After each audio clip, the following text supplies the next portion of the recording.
1 Michelin star, one of Italy's most talked about chefs, and my very first Michelin star restaurant. We're still in Rome, and tonight we're stepping into one of the most exciting kitchens in the city. This is Zia Restaurant, 1 Michelin star, consistently ranked among the top 50 restaurants in Italy, and a name that keeps coming up when people talk about where Italian fine dining is heading. Zia opened in 2018, led by chef Antonio Ziantoni, Roman by heart, international by experience. His cooking is modern, but deeply rooted.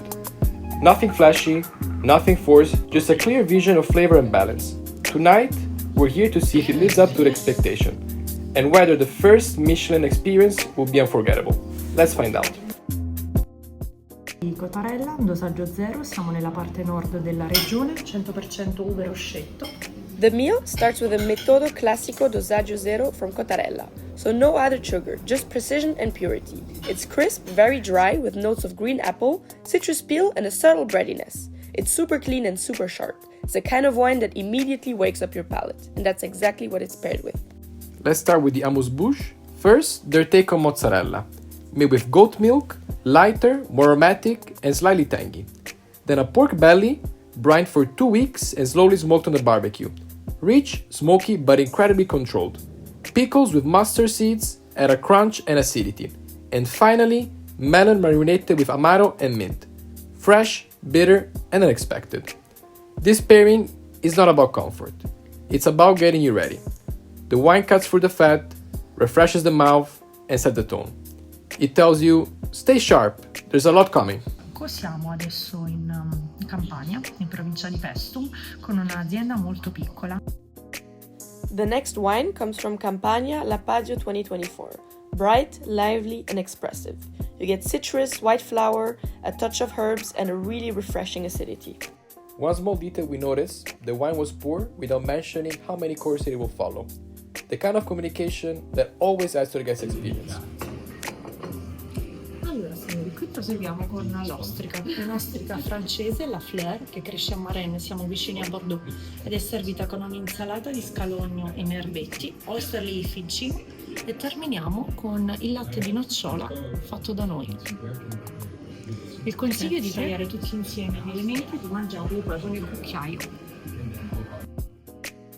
It's a beautiful contrast, marine, savory, and slightly sweet.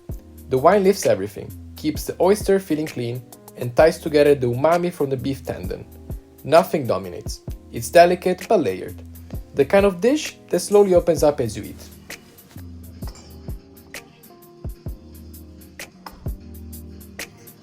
Serviamo adesso una tartare. With the same wine, we move on to the next dish. Sheep tartare, incredibly clean and full of character.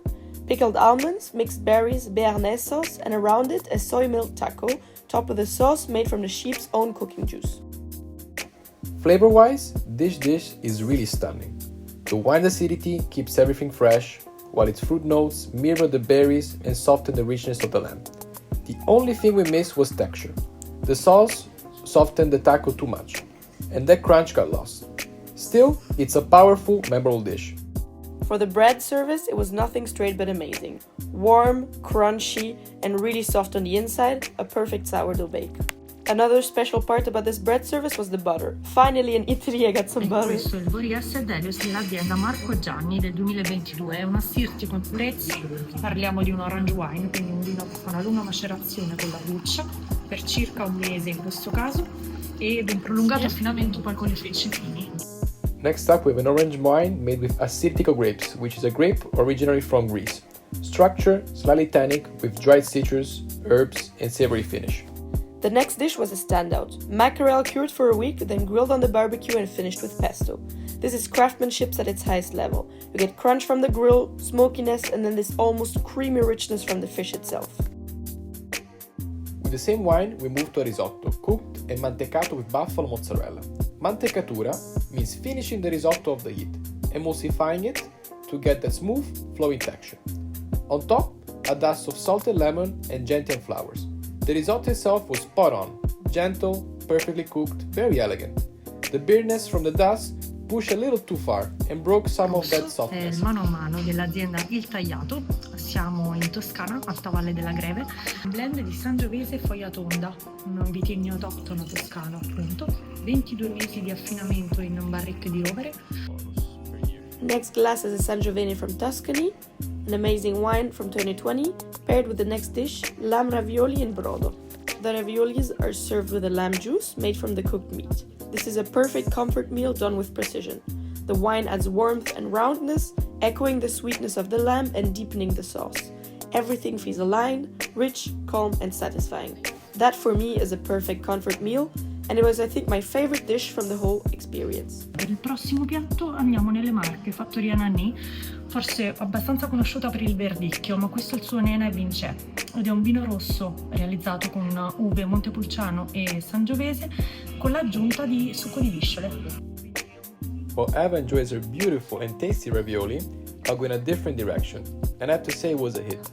The wine here is expressive and structured, and the pairing is just insane. For food, I'll have radicchio that is gently cooked at vapor, finished with angostura bitter and wild blueberries.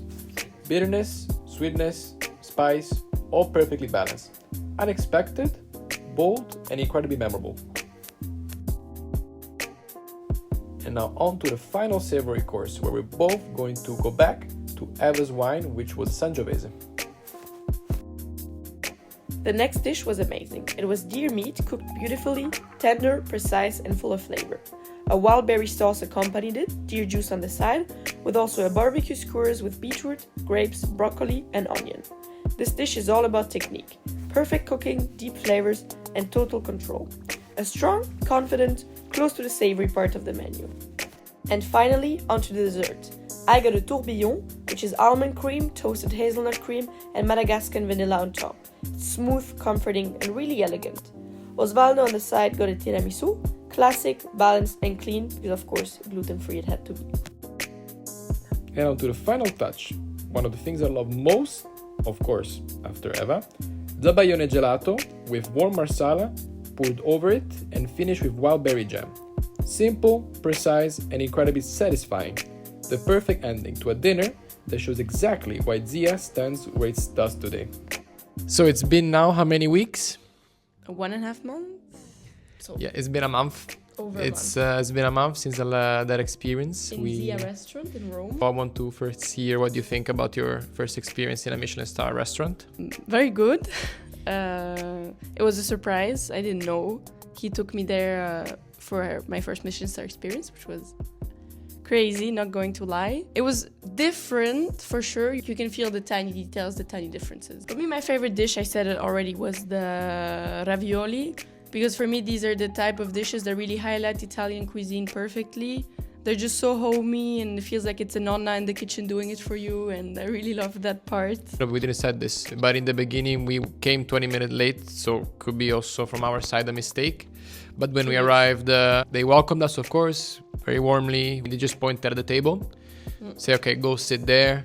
Didn't try to open the chair, which we know that for us working hospitality, it's maybe because we work in hotels and they've drilled us with standard. For me, I think it's important to always at least bring your guests to the table. Be that we were late and maybe messed up their whole sequence of service. Yeah. But overall, I think we say exact success. Yeah, I think also one interesting thing about my first Michelin star is seeing the way they operate, because of course they operate very differently than the type of restaurants we work in.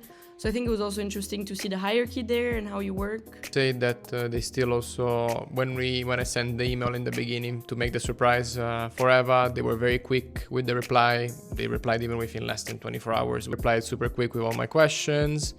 I asked if we could record. They said yes, of course. I asked if they could give us a table a bit in a corner so we don't disturb other guests, and they accommodated the request. The chef come speak to us at the table after dinner.